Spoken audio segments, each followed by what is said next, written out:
Okay, Little Big Planet 2. I'm going to start by building something extremely basic, just a jumping car. I've used this design many times before in other tutorials, I think twice before.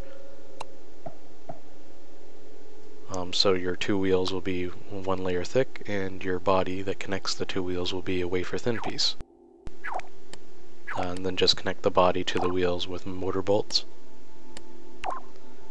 I set them to a fairly high speed because I just find I like things to move a bit faster, so you can stress test things a bit sooner.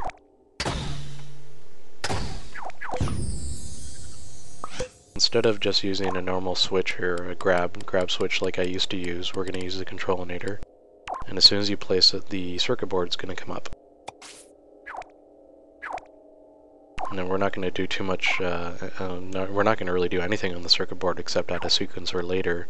But for now, I'm just going to select the left joystick and connect it to the two motor bolts. Now the motor bolts are currently in on and off positions. We need to set that input on the motor bolt to a directional position. They call it forward/backwards now, it's not called directional I guess anymore. So I just jump in there and test it out, and it looks pretty good. So all I've done is I've just connected the left joystick output, left and right, the left and right joystick output to the both motor bolts. Wow.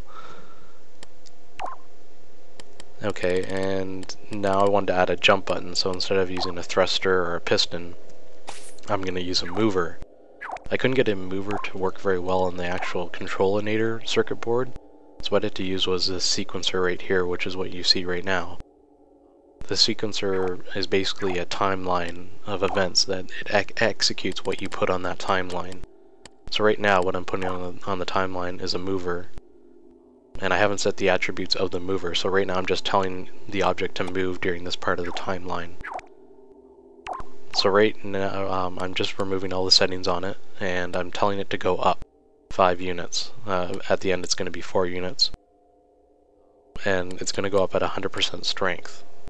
The deceleration is going to be 0 because I want it to experience full gravity for its fall back to ground. And when it falls, that's the last half of that timeline that you see.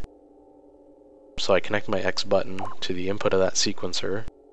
So when I push X, I'm going to play the timeline, which makes my car go up, and then makes my car go down. Then all I'm going to do is add a camera, which has been heavily improved. Way more things you can do with this game now that the camera has been advanced to the point where you don't have to be locked in on the screen to play a game anymore. So here we go, I'm going to test it out. So I pushed X, you see the timeline, there's a bar going through the timeline, sort of showing you where you're at. So when I'm done, when I pass that mover, I'll start to fall back to the ground because I'm not moving up anymore. And it's important that I have that delay at the end of that timeline, so I don't just keep floating up in the air. They sort of almost made it easier for you to fly in this game than to drive a car. So be careful when you're using movers and gyroscopes that you just don't fly off into pure space.